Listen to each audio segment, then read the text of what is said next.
하나님께서 주시는 말씀입니다. 하나님께서 주시는 말씀 골로새서 3장 18절에서 4장 1절까지 말씀입니다. 우리 한 절씩 교독하시고 마지막 절 합독하시겠습니다. 아내들아 남편에게 복종하라. 이는 주 안에서 마땅하니라. 남편들아 아내를 사랑하며 괴롭게 하지 말라. 자녀들아 모든 일에 부모에게 순종하라.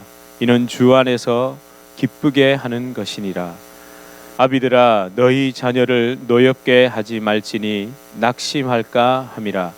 종들아 모든 일에 육신의 상전들에게 순종하되 사람을 기쁘게 하는 자와 같이 눈가림만 하지 말고 오직 주를 두려워하여 성실한 마음으로 하라. 무슨 일을 하든지 마음을 다하여 주께 하듯 하고 사람에게 하듯 하지 말라. 이는 기업의 상을 주께 받을 줄 아나니 너희는 주 그리스도를 섬기느니라. 불의를 행하는 자는 불의의 보응을 받으리요 주는 사람을 외모로 취하심이 없느니라. 상전들아 의와 공평을 종들에게 베풀지니 너희에게도 하늘에 상전이 계심을 알지어다. 아멘. 우리 서로 앞뒤 좌우로 인사하시겠습니다. 잘 오셨습니다. 반갑습니다. 잘 오셨습니다. 손도 이렇게 흔들어 주시고. 오늘 3월 1일이죠. 오늘 주일 3일절입니다. 일본의 침략 야욕과 그리고 조선 지배계층의 부패와 무능으로 그냥 국가의 주권을 사실은 넘겨준 겁니다. 물론 뺏으려는 자가 있었기 때문에 넘겨준 거겠지만 사실 참 그냥 그렇게 넘겨줘 버린 거죠. 1905년 11월 17일의 일이었습니다. 왕만이 가지고 있던 주권을 그냥 왕의 결정으로 지배층의 결정으로 넘겨줘 버렸습니다. 하지만 그 백성들은 사실 주권이 없었잖아요. 그 당시에는. 근데 아주 독특하게도 이 백성들이 일어나서 주권을 돌려받기 위해서 저항을 했던 게 바로 3.1절입니다. 여러분 이게 놀랍지 않습니까? 원래 갖고 있던 사람이 그걸 뺏은 게 아니라, 그러니까 달라고 한 게 아니라 원래 없었다니까요. 백성들은 없었어요. 그런데 그 백성들이 주권을 다시 찾기 위해 저항을 한 겁니다. 그 첫 저항이 바로 1919년 3월 1일이었던 3.1운동. 지난해 말씀드렸던 것을 기억하십니까? 이것은 그냥 그러니까 한국에서 일어난 것이 아니라 미국에 있던 선각자들, 서재필, 이승만 박사를 중심으로 한 이 지역에서 시작된 거죠. 우드로 윌슨의 민족 자결주의 사상이 흘러 들어간 겁니다. 한국으로 흘러 들어간 겁니다. 전 세계가 제국주의 열풍에 휘말리고 약소국의 국권이 아무렇지도 않게 침탈당하던 그 시대에 최초로 약소국가 거기서 주권을 되찾기 위해 비폭력 저항 운동을 일으킨 겁니다. 이 운동의 중심 사상은 분명 기독교 정신입니다. 3.1 운동의 사상적, 인적 배경에서 기독교를 빼고 이야기할 수 없습니다. 3.1 운동 101주년을 맞이하는 오늘, 근데 이상하게도 한국의 상황을 보면서 이 100년 전의 그날이 자꾸 겹쳤습니다. 지금 우한 코로나19입니다. 이게 명칭이 우한에서 발생한 코로나 변종 바이러스 2019년에 일어나서 19더라고요. 그거 아셔야 됩니다. 여러분, 명칭이 어떻다고요? 그냥 코로나 바이러스 아닙니다. 더더욱이 대구 코로나 아닙니다. 우한 코로나 19 맞습니까? 이건 정확한 명칭입니다. 여러분 용어 혼란이 굉장히 위험합니다. 우한 코로나 19 사태로 인한 대혼란, 이것이 비단 중국과 한국, 대한민국의 문제가 아니죠. 인류 역사상 전염병이 대륙과 대양, 바다를 넘어서 이렇게 창궐한 적이 사실 없습니다. 특히 지금 한국의 전파 속도가 무서울 정도죠. 진짜 기도하고 각성해야 할 때입니다. 우리 각자를 돌아봐야 됩니다. 제발 암기한 공식 있죠. 암기한 곱하기 공식처럼 답부터 탁 내려 하시면 안 됩니다. 이 상황에서 지금 내게 말씀하시는 하나님의 음성 앞에, 각 교회에게 말씀하시는 그 하나님의 음성 앞에 우리 진짜 엎드려야 됩니다. 놀랍게도 유튜브에 이 사태를 마지막 심판이다, 마지막 때다, 뭐 네 번째 재앙이 일어났다, 이것과 연결해서 아주 자극적인 제목을 올리고 일명 썸네일이라 그러거든요. 썸네일 이거 있죠. 딱 이렇게 했을 때 이렇게 딱 보이는 그 제목 자극적인 걸 딱 봤을 때 어떤 충동이 일어날까요? 클릭하고 싶죠. 그래서 여러분 조회수가 어마어마하게 올라가는 영상들이 많습니다. 들어가 보면 다 그 얘기입니다. 심판이다, 뭐가 어쩌다, 네 번째 재앙이다. 이게 참 마음이 아프더라고요. 정부도 어찌할 수 없는 이 상황. 그런데 놀라운 것은요, 그때처럼 또 백성들, 우리 대한민국 국민들이 침착하게 대응하고 있는 거예요. 아주 낮은 곳에서부터 3.1 운동의 불씨가 일어난 것처럼 정말 낮은 곳에서부터 이 대한민국 국민들이 침착하게 대응하는 것. 대구와 경북 지역의 상황을 한번 상상해 보십시오. 어떨까요? 아비규환? 전쟁터일까요? 아닙니다. 혹시 언론에서 보셨습니까? 한정된 마스크를 사기 위해서 대형마트 주변에 질서정연하게 수백 미터씩 줄을 섭니다. 거기에 놀랍게도 경찰이 없습니다. 폴리스 라인이 없다니까요. 이게 뭘 의미할까요? 그만큼 사람들이 지금 목숨이 경각에 달렸어도 그 두려움을 이기고 다 줄을 서 있는 겁니다. 어느 나라 같으면 폭동이 몇 번이라도 일어났을 법한 상황인데 대구 시민들이 그렇게 행동하고 있습니다. 게다가 또 감동적인 일이 있습니다.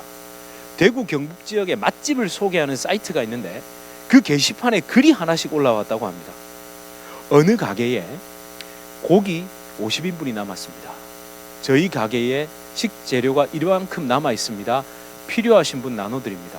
연락 주시고 퇴근하시는 길에 저희 가게 들려주세요. 이게 주말에 일어났잖아요. 갑자기 이런 사태가. 그러니까 주말 장사를 앞두고 식재료를 많이 사뒀는데 이 사태가 터지면서 아무도 식당에 오지 않으니 이거 썩어서 버릴 수가 없잖아요. 그러니까 사람들이 자발적으로 그걸 올리는데 어떤 사람은 그래서 그걸 그냥 가져가기도 하는데 또 댓글이 달립니다. 제가 주문할 테니 혹시 배달해 주실 수 있나요? 해서 그냥 그 식재료 재료비만 받고 택배로 각 가정에 배달을 하기도 하고. 그런데 더 놀라운 건 그 배달해준 택배 기사가 오잖아요. 그러면 지퍼락 안에다가 그 구하기 힘든 마스크를 하나씩 넣고 메모를 남기는, 너무 고맙다고, 이 시기에 이렇게 배달해 주셔서 너무 감사하다고. 그리고 탁 앞에 놔두고. 야, 우리나라 국민들 대단하죠. 지금 의료진이 모자라는데 일반 개업이들 있죠. 낮에 아침부터 9시부터 6시까지 자기 진료를 하고 수백 명씩 지금 자원한답니다. 그러면 자기 병원을 마치고 지금 대구 동산병원이 스스로 병원장이 그걸 우리 병원이 지정병원을 하겠다고 해서 입원 환자들을 다 다른 병원으로 옮기고 그 병원이 지정병원이 되고 스스로 국가에서 그걸 지정해 주지 않으니 병원 자체에서 지역병원, 대학병원 자체에서 우리가 그걸 감당하겠다 하고 의사들이 그리로 몰려들어서 새벽 2시까지씩 진료를 한답니다. 참 우리나라 국민들 대단하죠. 진짜 대단합니다. 제가 이런 소식을 접하면서 막연한 염려와 걱정이 사라지기 시작했습니다. 역시 우리 주님은 작은 곳, 보이지 않는 곳에서부터 역사하시는구나. 물론 얌체도 있습니다. 얌체도 있어요. 이 와중에 자기만 생각하는 사람들도 있습니다. 그러나 우리가 집중해야 할 것은 성령의 일하심은 낮은 곳에서부터 일어나 솟아오른다는 겁니다. 솟아오른다는 것. 예. 낮은 곳에서 보이지 않게 임합니다. 낮은 곳으로. 그리고 오히려 보이는 결과는 낮은 곳에서 위를 향해 솟아오르더라는 거죠. 이 골로새서도 사실은 참 낮은 곳으로 보내진 편지입니다. 아니, 모든 성경, 특히 신약 성경이 그렇습니다. 구약 성경은 유대 종교 지도자들, 잘 믿는다는 선민이라고 생각하는 유대인들에게 보낸 하나님의 메시지라면 신약의 편지들은 낮은 자들에게 먼저 보내졌습니다. 기득권이 아니었습니다. 억압당하고 두려움에 떨고 있던 사람들에게 가장 먼저 전해진 게 신약 성경. 사실은 거대한 책도 아닙니다. 무슨 역사서 이래가지고 막 무슨 실록처럼 열왕기, 역대기 이런 게 아니라 그냥 한 사람 한 사람 또는 한 교회 한 교회 그 두려움과 공포 속에서 떨고 있던 그 믿는 자들에게, 초대교회 성도들에게 전해진, 낮은 곳으로 전해진 편지죠. 그렇게 하나님의 말씀은 낮은 곳에서 전해져 그것이 지금 이렇게 66권이라는 성경으로 우리가 어쩌면 거룩하다고 하는 그 말씀으로 떠오른 거죠.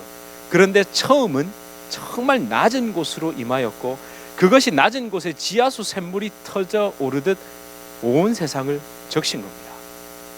왜 낮은 곳으로 먼저 흘렀을까요? 당연하죠. 은혜는 위로부터 임합니다. 흘러내립니다. 낮은 곳을 향하게 됩니다.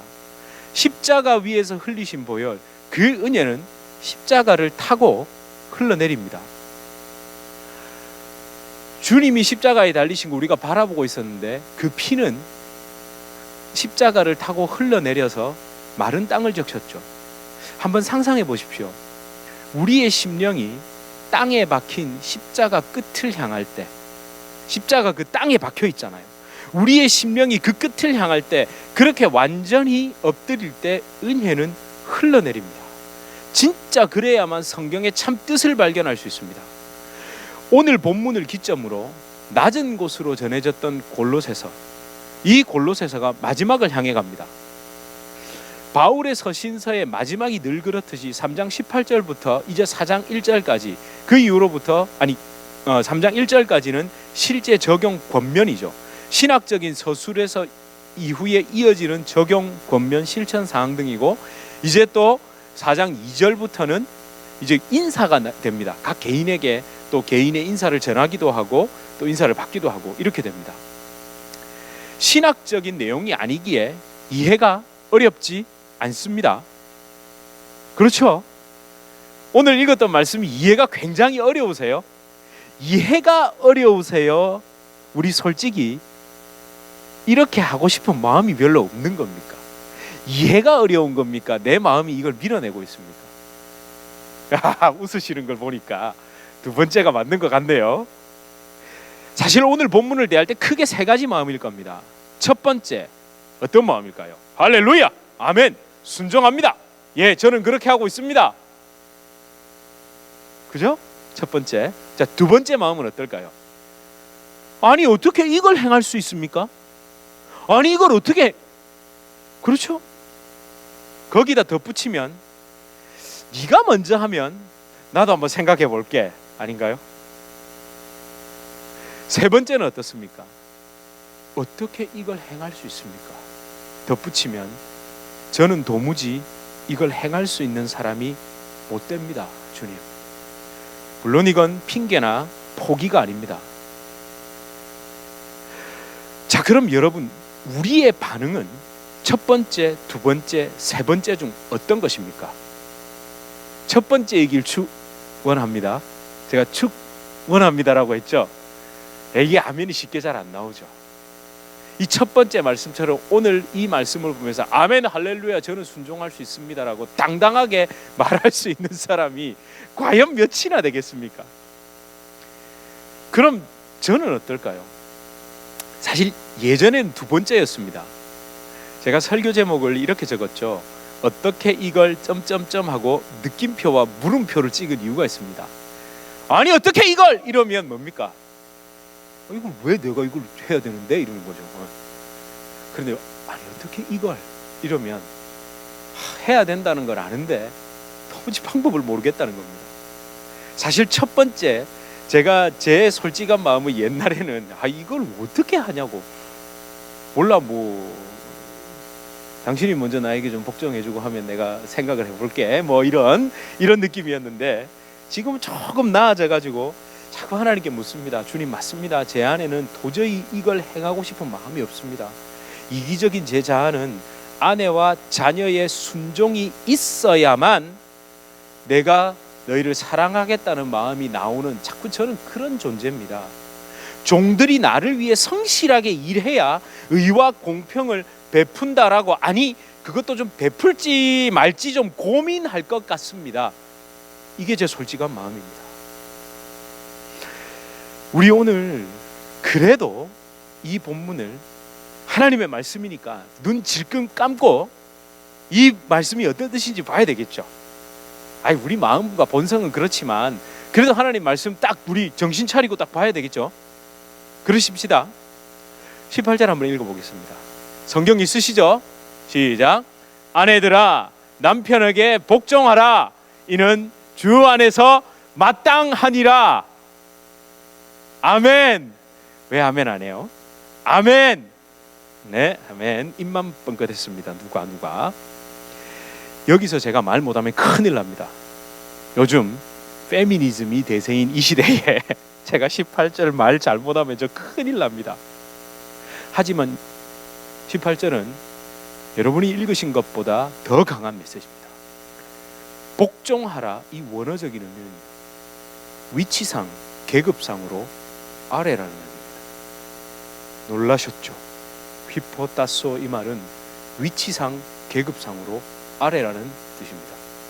그러니까 순종하라 할 때 사실 자녀들아 순종하라 할 때 휘빠꾸오라는 이 단어하고 이게 휘포따소라는 이 말이 다른 말입니다. 번역은 순종 복종으로 해놨는데 저도 이걸 보고 나 이거 어떡하지? 이거 어떻게 얘기해? 미치라니까요. 미치요.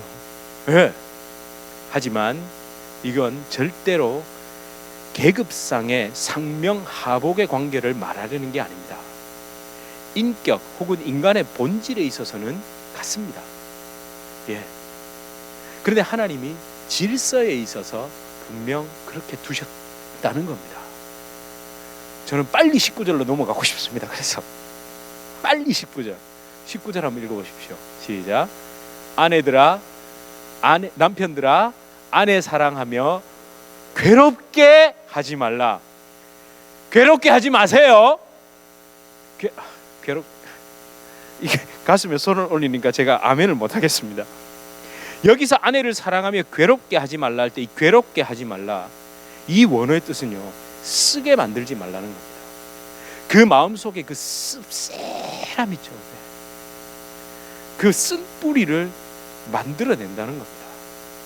제가 이제 남자니까 얘기하겠습니다. 그것만 생각하면 괴롭지 않도록 그 아내들이 그 일만 생각하면 아내들이 너무 이 쓴 것 이 마음속에 말로 표현할 수 없는 그 쓴뿌리를 만들지 않도록 하라는 겁니다.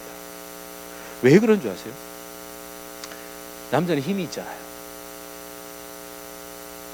여성보다 본질적으로 남자들이 이런저런 것에 있어서 힘을 가지면 장악하려는 본성이 더 큽니다. 아니 물론 사람에 따라 다를 수 있지만 대체적으로 남자들이 그렇습니다. 육체적인 힘 혹은 세력, 재력, 능력으로 억누르려는 남자의 본능, 그 죄성을 내려놓지 않으면 자기가 힘이 있을 때 그 힘을 가진 것으로 억누릅니다. 아내를. 그러신 적이 한 번도 없으세요? 우리 있었지 않습니까? 있었죠. 근데 나이가 들어 그 힘과 능력과 재력이 서서히 떨어져 가니 나도 모르게 이게 슥 바뀌려고 합니다. 이게 여러분 정말 성경이 말한 것으로 내가 변화된 겁니까? 믿던 구석이 없어져서 그렇게 된 겁니까? 믿던 구석이 없어져서 그렇게 된 겁니다. 이거 정말 회개해야 됩니다. 사실 하나님께서 남편들에게 권면하신 이 19절은요 에베소서 5장 25절과 연결됩니다. 더 상세합니다. 한번 보십시오. 에베소서 5장 25절입니다. 시작. 남편들아 아내 사랑하기를 그리스도께서 교회를 사랑하시고 그 교회를 위하여 자신을 주심같이 하라. 아까 그 휘포따소라는 말 계급에 있어서 아래 위로 돼 있지만 우리나라 사람들이나 위에 있는 사람이 밑에 있는 사람을 억압하고 누르죠. 그런데 사실은 서양 사람들은 어떻습니까? 또 다 그런 건 아닙니다만 대체적으로 위에 있는 사람이 아래 있는 사람의 그 모든 것에 대해서도 책임을 집니다. 군대에서도 생각해 보십시오.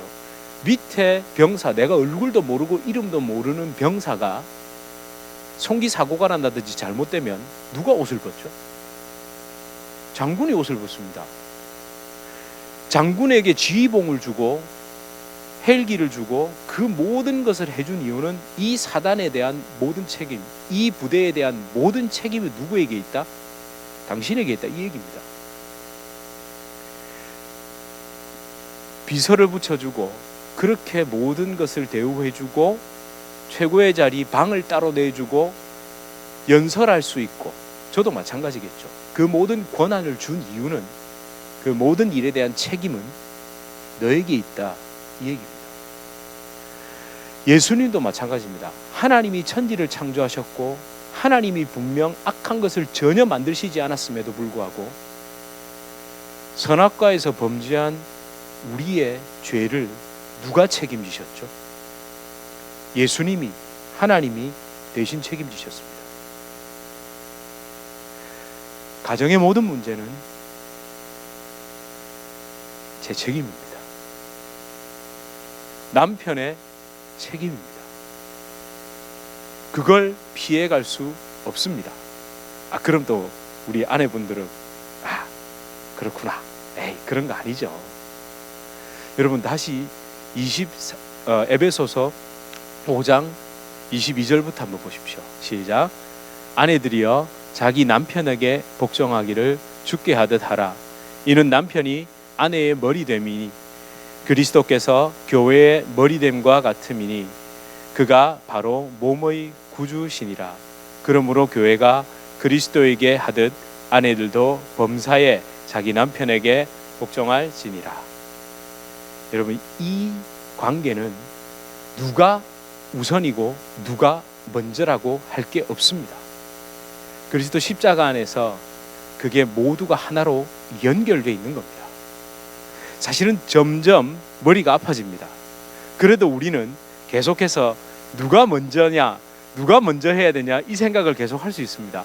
머리가 아프니까 일단 잠시 다음으로 넘어가 보겠습니다. 머리가 아플 때는 잠깐 주제를 바꿔야 되잖아요.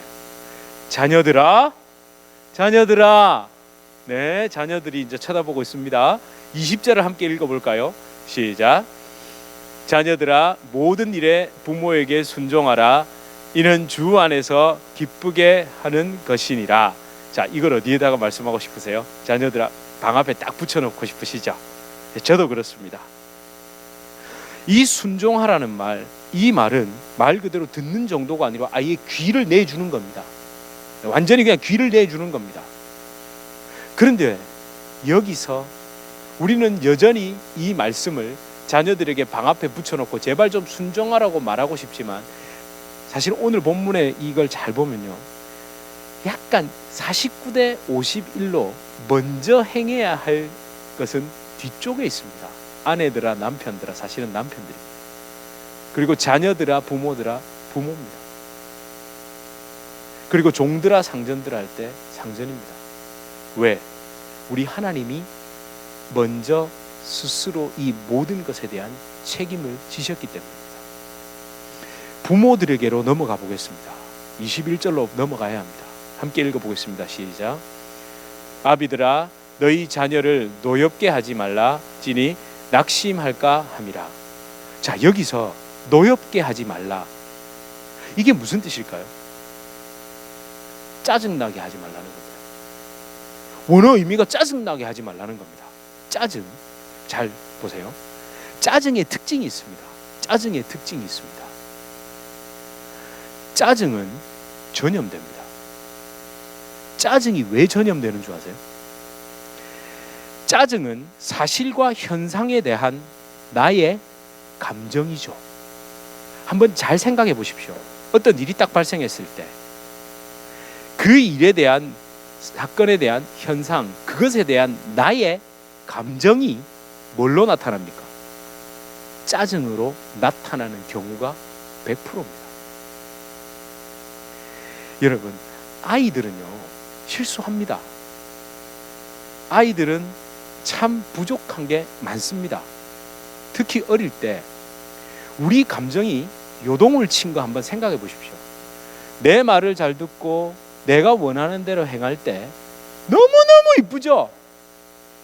너무너무 이쁘잖아요. 그런데 내 자식이라 할지라도 내가 별로 안 좋아하는 일, 특히 우리마다 특성이 다 있습니다. 저는 괜한 깔끔을 떨잖아요. 막내가 요즘 이제 많이 좋아졌거든요. 그 먹을 때 뭘 흘리면 그게 당연한 겁니까? 짜증나는 겁니까?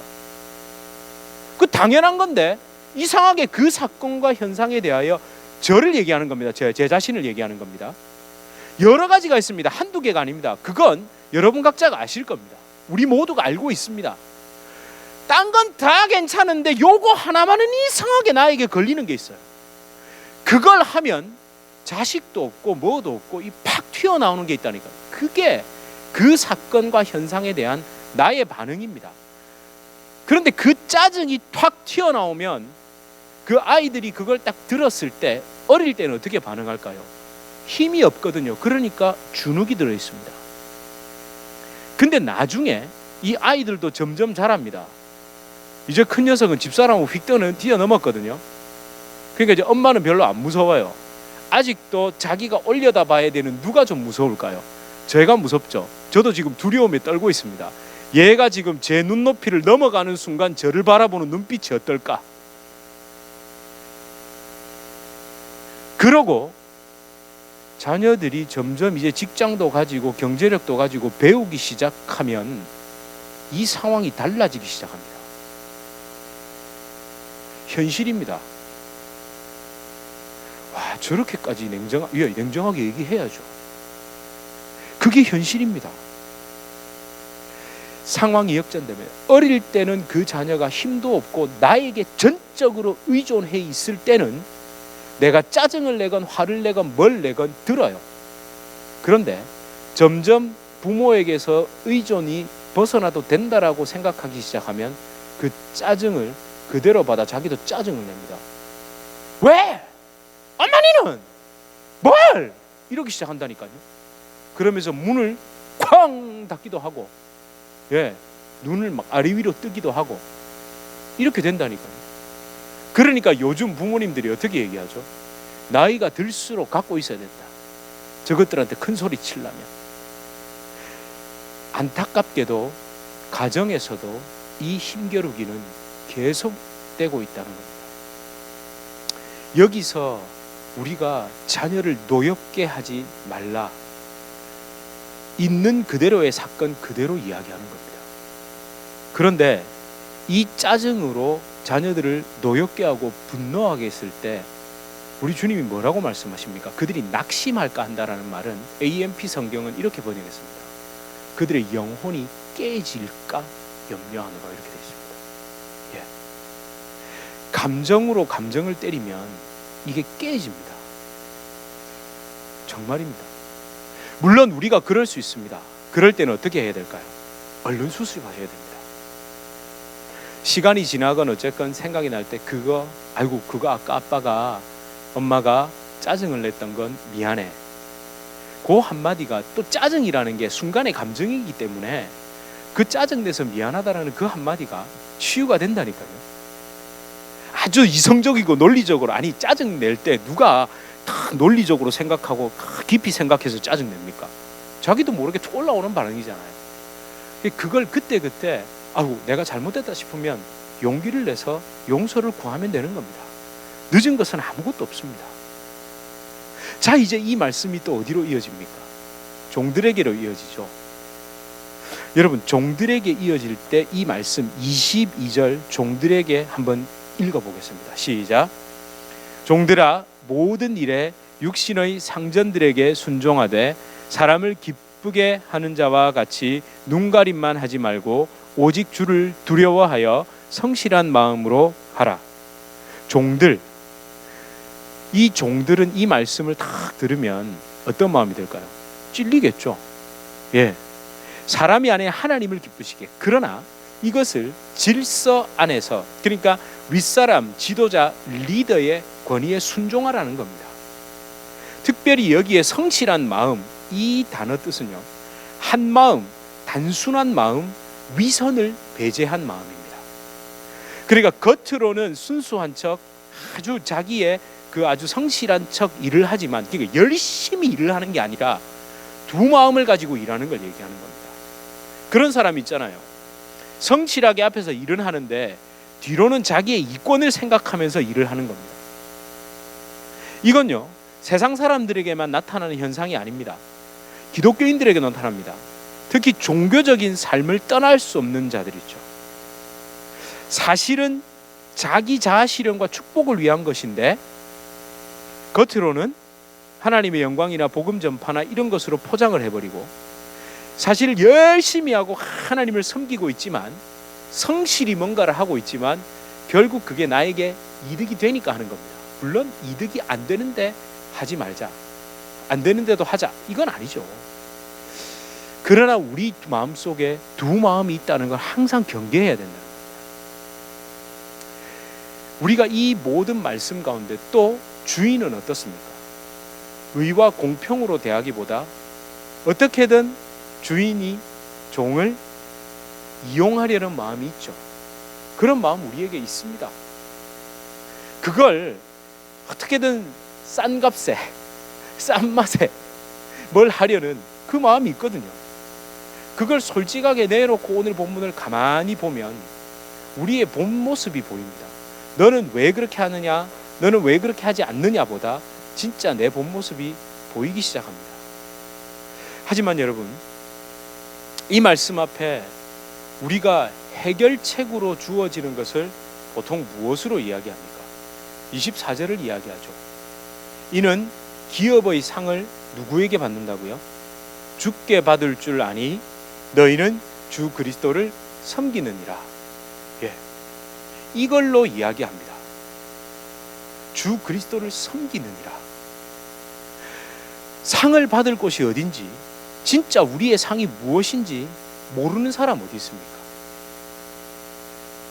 여러분 다 아시잖아요. 우리의 상이 어디 있는지. 하늘에 있죠. 이 땅에 있지 않죠. 아십니까? 그렇게 믿고 계시죠? 진짜 우리의 상이 뭡니까? 예수 그리스도 아닙니까? 그걸 다 알면서도 왜 우리는 여전히 이 주도권 싸움에서 이 땅에, 심지어 가족과도 이 주도권 싸움, 헤게모니 다툼, 우선권 다툼에서 벗어나지는 못하고 있습니까? 이 말씀을 알면서도 왜 그러지 못하고 있습니까? 그게 우리의 본성이기 때문에 그렇습니다. 더 나아가는 궁극적으로 하나님의 위로부터 임하는 다스림을 거부하는 겁니다. 위로부터 오는 모든 권위를 거부하게 됩니다. 아주 간악하게도 이 18절에서 21절 있죠. 이걸 이용해서 서로 가정에서도 주도권 다툼을 하고, 또 22절에서 이 야가 빠진 직장인 노동자들은 22절을 가지고 뭐라고 얘기할까요? 이거 잘못하면 귀족 노동자 됩니다. 22절과 4장 1절의 관계를 오해하고 곡해하고 내 중심적으로 해석하면요, 기업주들은 악덕 기업주가 되고 노동자들은 귀족 노동자가 된다니까요. 주인들 의와 공평으로 대하라고 했잖아. 그러니까 이익금의 모든 것을 n분의 1, 노동자 한 사람 한 사람에게 다 공평하게 나눠줘야 돼, 이렇게 생각한다니까요. 우리는 궁극적으로 우리 안에 주도권 싸움과 헤게모니 경쟁, 우선권 다툼이 있다는 걸 절대 잊으셔서는 안 됩니다. 모든 문제의 결국 해결책은 어디에 있을까요? 어디에 있을까요? 23절에서 25절을 다시 한번 보십시오. 23절 시작. 무슨 일을 하든지 마음을 다하여 주께 하듯 하고 사람에게 하듯 하지 말라. 이는 기업의 상을 주께 받을 줄 아나니 너희는 주 그리스도를 섬기느니라. 불의를 행하는 자는 불의의 보응을 받으리니 주는 사람을 외모로 취하심이 없느니라. 23절은 제가 말씀드렸죠. 무슨 일을 하든 뭐에게 하면, 주께 하듯 하면 이 문제가 해결된답니다. 그럼 주께 하듯 한다는 게 또 뭘까요? 표정들이 어떤 표정이냐면요, 그걸 내가 알면 설교를 하지, 이런 표정들이세요. 주께 하듯 한다는 의미가 뭘까요? 주께 하듯 한다는 의미는 내가 뭔가를 막 행해가지고 주님을 위해 열심히 하는 게 아닙니다. 죽게 할 수 있는 것이 사실은 우리 아무것도 없습니다. 죽게 진짜 우리가 할 수 있는 것은 뭘까요? 십자가에 손과 발을 올려놓는 것밖에 우리가 할 수 있는 게 없습니다. 이것부터 아셔야 됩니다. 죽게 하듯 하라 해서 뭔가 성실히 열심히 뭔가를 해야 된다고 착각하면 큰일 난다니까요. 죽게 할 수 있는 것은 내가 십자가에서 죽는 겁니다. 난 그저 십자가에서 죽었는데 내 본성 반대로 했을 뿐인데 그 일이 드러난 겁니다. 나라는 껍데기를 통해 예수님이 일하신 것 뿐입니다. 나는 썩은 막대기고 나는 녹슨 도구일 뿐인데 그걸로 주님이 행하신 겁니다. 우리가 진짜 죽게 할 수 있는 것은 내가 십자가에서 손과 발을 내드리는 것 외에는 할 수 있는 게 아무것도 없습니다. 만약 할 수 있는 것이 있다면 나의 깊은 죄성과 나의 본성을 철저히 인정하고 주님 앞에 엎드려 나를 죽여달라고 죽을 것처럼 기도하는 것밖에 없습니다. 그 기도조차도 그렇게 기도했을 때 내가 한 것이 아니라는 것도 깨닫게 되는 겁니다. 그리고 25절을 한번 보십시오. 불의를 행하는 자는 불의의 보응을 받으리니 주는 사람을 외모로 취하심이 없느니라. 이렇게 얘기하죠. 그럼 여기서 불의가 뭐죠? 불의가 뭡니까? 십자가에서 이루신 예수님의 의로움 대신 자기 의로움을 드러내는 게 불의입니다. 불의. 도덕에서 말하는 불의 이런 거 말고요. 불법을 행하고 이런 도덕에서 말하는 그런 거 말고 여러분 상대적으로 의로운 것은 당연한 겁니다. 우리가 삶의 열매로서 도덕의 열매로서 이런 여러 가지 도덕적인 열매들이 드러나는 거 그건 당연한 겁니다. 그게 드러났다고 자랑하고 상대적인 의로움을 자기 의로움으로 둔갑하는 거 진짜 조심해야 됩니다. 상대적 축복이 자기 의로움의 결과로 포장되는 거 진짜 조심해야 됩니다. 상대적인 의로움도 나타내지 못하는 사람 그 얘기할 것도 없습니다. 그게 열매로 드러나지 않는 거 그 사람은 진짜 심각하게 고민해 봐야 됩니다. 완전하라는 게 아니라 내 안에서 그 상대적인 의로움이 드러나지 않는 것 때문에 한 번도 고민해 본 적이 없다면 좀 심각하게 고민해 봐야 됩니다. 그런데 상대적인 의로움 있잖아요. 도덕의 열매. 겸손하기 위해서 겸손할 수 있다고 말씀드렸죠. 착한 사람이라는 이야기를 듣기 위해서 선의를 베풀 수 있습니까? 없습니까? 있다니까요. 인간이 얼마나 교묘한 존재인데요. 그래서 도덕적으로 상대적인 의로움이 많이 드러나면 드러날수록 스스로 자기 의로움에 빠져 불의, 예수님의 의로움보다 예수님만이 의로우십니다라는 것보다 나도 그래도 괜찮지라는 게 드러날 확률이 상당히 높아진다니까요. 이게 얼마나 무서운 이야기인데요. 주님께 뭔가 해드릴 수 있다고 착각하지 마십시오. 하나님의 영광을 위해 하나님을 영화롭게 하기 위해 내가 엄청난 일을 할 수 있다고 착각하지 마십시오. 물론 하나님이 다 하셨습니다라고 말하겠지만 그런 교묘한 말, 단어 선택, 멋진 표현, 그런 문구에 속으면 안 됩니다. 늘 말씀드리지만 하나님이 영광 받으시는 것은 십자가뿐입니다. 예수 그리스도의 대속의 십자가를 통해 이루어진 죄인의 구원, 저와 여러분 도무지 구원받을 수 없는 우리가 구원받은 것, 그 사실 하나 외에 하나님이 영광 받으실 수 있는 것은 사실 없습니다. 없어요. 눈에 보이는 것, 상대적인 것, 일시적인 것, 그 의로움은 다른 종교도 할 수 있고 자선단체도 할 수 있고 다 할 수 있다니까요. 거기다가 하나님이 하셨습니다라는 문구를 갖다 붙인다고 내 의로움을 드러내는 것이 사라지는 게 아니라고요.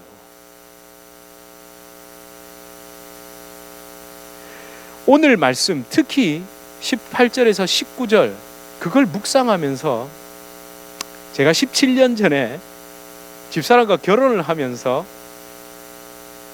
이 말씀 묵상했던 기억이 있습니다.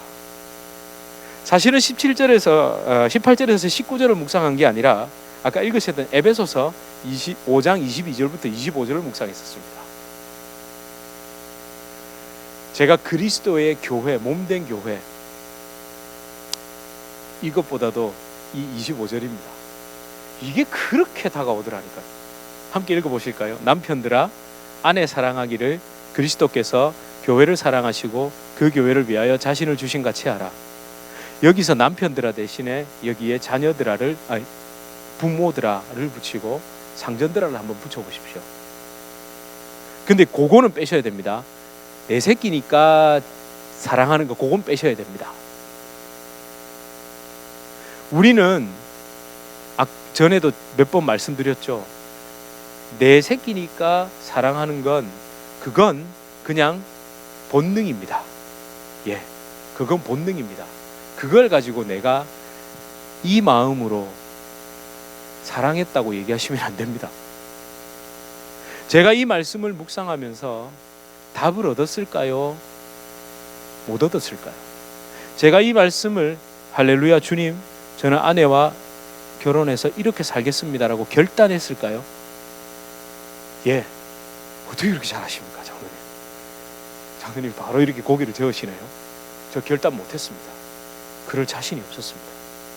그리고 가장 먼저는 도무지 나는 그럴 수 있는 자가 아니라는 것부터 깨닫게 됐습니다. 그래서 이 말씀을 죄송합니다만 솔직히 밀어넣고 결혼이 좋아서 결혼했습니다. 예. 그런데 놀랍게도 17년이 지난 지금 오늘 이 골로새서 말씀과 에베소서 말씀을 대하면서 제가 집사람 눈치를 살짝 보는데 요만큼이라도 이 말씀 근처에 가보려고 발버둥 치고 있는 제 모습이 보였고, 그리로 제 멱살을 잡고 제 이 죄된 본성의 멱살을 잡고 끌어가고 계시는 주님의 신실하심이 보이더라는 거죠. 예, 우리는 거기에 의지하는 겁니다. 남편과 아내, 자녀와 부모, 종과 상전은 그리스도의 사랑의 관계 속에 묶여 있는 것처럼 존중하고 서로 사랑해야 합니다. 그러나 가장 중요한 것은 내가 주님께 하듯, 내가 주님의 십자가 앞에서 유일한 그 할 수 있는 유일한 것, 죄인됨을 인정하듯 이 말씀 앞에 그렇게 하겠다고, 할 수 있다고 설쳐대기보다 그렇게 할 수 없는 자신의 죄인됨을 먼저 고백해야 합니다. 갖은 핑계로 빠져나가고 말씀을 순종함에 있어서 네가 먼저, 내가 먼저 그렇게 서로 주도권 경쟁하는 것이 아니라 하나님 앞에 주님, 내가 두려운 마음으로 이 말씀을 나에게 적용합니다. 그렇게 엎드리셔야 합니다. 이 찬양을 아시죠? 신자 되기 원합니다. 하도 오래간만에 불러보십니까? 신자 되기 원한다는 말이 뭡니까? 혹시 친구분 이름 중에 신자가 있으시면 안 됩니다. 예, 영자, 신자, 숙자, 말자가 아니라 믿는 자가 되길 원한다는 겁니다. 뭘 믿는 자가 되길 원하죠? 나에겐 소망이 없고 주님에게 소망이 있습니다. 나는 이 말씀대로 행할 수 없는 자이나 내가 죽게 하듯 죄인된 인간이 주님의 부르심에 따라 십자가에 손과 발을 올려놓고 죽는 것 외에는 할 수 없지만, 내가 그래서 그렇게 주님께 하듯 내 자신을 십자가에 올려놓을 때 주님이 내 죄악된 본성의 멱살을 잡고 예수님의 성품으로 주님 내 안에서 살아 역사하시는 그 놀라운 일로 이끌어 가심을 믿습니다. 이 얘기입니다. 신자 되기 원하십니까? 그걸 믿으십니까? 이 찬양을 할 때 예수님의 사랑이, 그리고 예수님의 거룩함이, 예수님 닮아감이 이루어지길 주님의 이름으로 축원합니다. 신자 되기 원합니다. 진심으로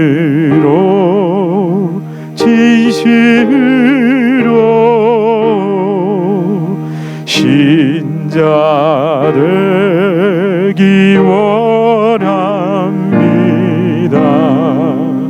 진심으로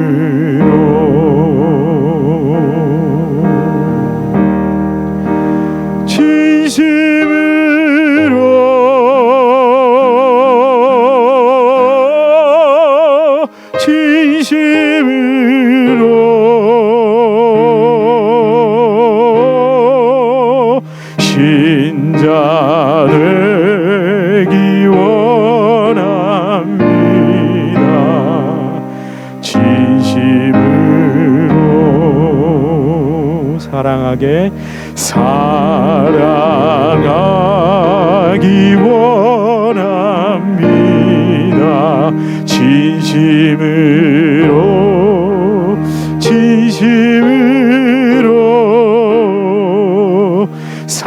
사랑하기 원합니다.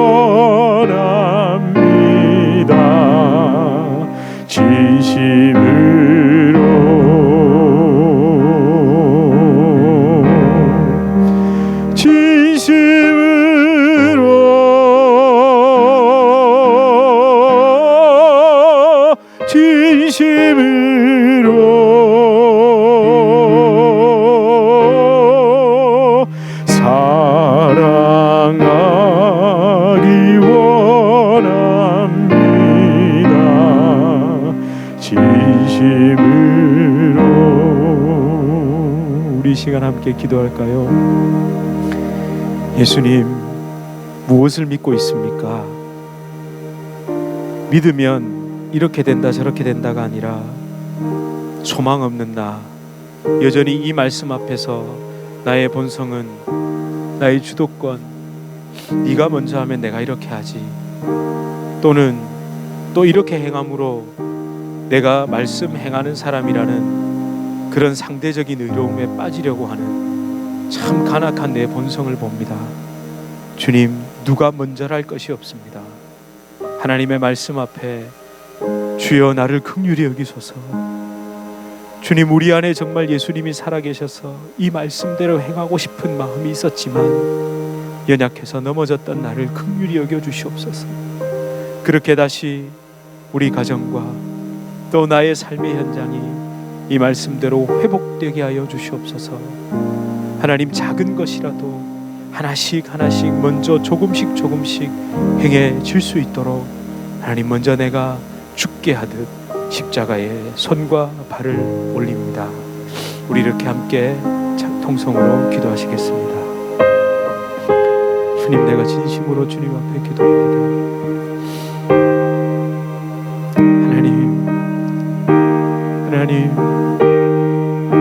하나님, 무너지고 깨어졌던 것들이 우리 주님이 먼저 나와주십시오. 주님, 우리 심령에 주님이 말씀을 행하고자 하는 그 깊은 마음을 이끌어 주시옵소서. 예수님을 닮는 정도가 아니라 내가 온전히 죽는 가운데 예수님의 은혜 안에 살게 하시고 우리 가정의 주인 되게 하여 주시옵소서. 하나님, 주인은 이 가정의 내가 아니라 우리 예수님입니다.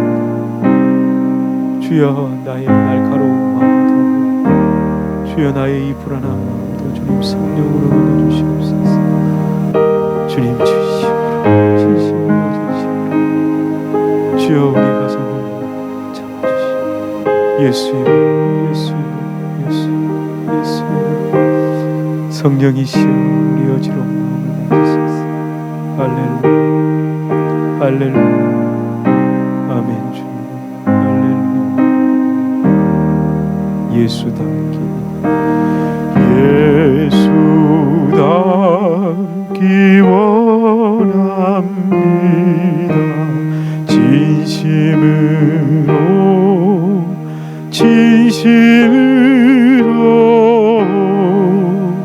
예수 닮기 원합니다. 진심으로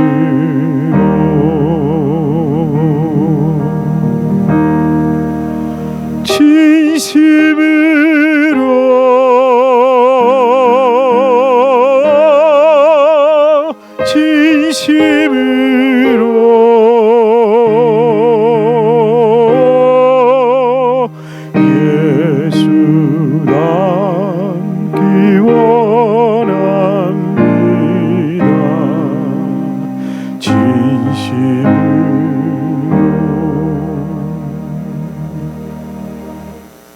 하나님, 우리는 언제나 그 일 앞에, 그 상황 앞에, 심지어 하나님의 말씀 앞에서도 나 중심적으로 해석하는 그런 존재들입니다. 하나님은 알고 계십니다. 그래서 말씀을 주실 때, 율법을 주실 때처럼 먼저 깨달으라고, 그 말씀 행할 수 없는 자라는 것을 먼저 깨달으라고, 그러나 거기서 포기하고 넘어지는 것이 아니라 행할 수 없으니 당연히 안 된다라고 던져버리는 것이 아니라, 그래서 살아계신 아버지 하나님, 나의 나된 것 정말 하나님의 은혜이고 주님이 나를 그렇게 이끌어 가신다는 것을 믿고 주님 앞에 엎드리게 하시는 줄 믿습니다. 주님, 우리가 죽게 할 수 있는 것, 이런 나의 본성을 주님께 드리는 것밖에 없습니다. 하나님, 말씀을 대할수록 더 낮아지게 하여 주시옵소서. 말씀을 대할수록 내 마음에 그 높아진 것이 더 깊이 십자가, 그 우뚝 선 십자가가 아니라 땅에 깊이 박혀있는 낮은 십자가, 그곳으로 내 시선이 향할 수 있도록, 엎드릴 수 있도록, 그렇게 위로부터 흘러내린 주의 보혈이 내 삶과 내 영혼과 내 가정과 내 모든 주변, 내 하는 일을 적시는 가운데 주님 생명이 솟구쳐 오르게 하여 주시옵소서. 예수 그리스도 이름으로 간절히 기도드립니다. 아멘. 우리 주 예수 그리스도의 은혜와 하나님 아버지의 극진하신 사랑과 성령 하나님의 위로 교통교제 충만케 하시는 역사, 우리를 진정한 믿음의 길로, 진정한 은혜의 길로, 십자가의 길로 이끌어 주시는 성령의 놀라운 역사가 주님의 교회 성도님들과 주님의 교회로 불러주실 주의 귀한 자녀들 개인의 삶, 가정, 생업, 직장, 사업 하시는 모든 일 가운데 이제로부터 영원토록 함께 있을지어다. 아멘.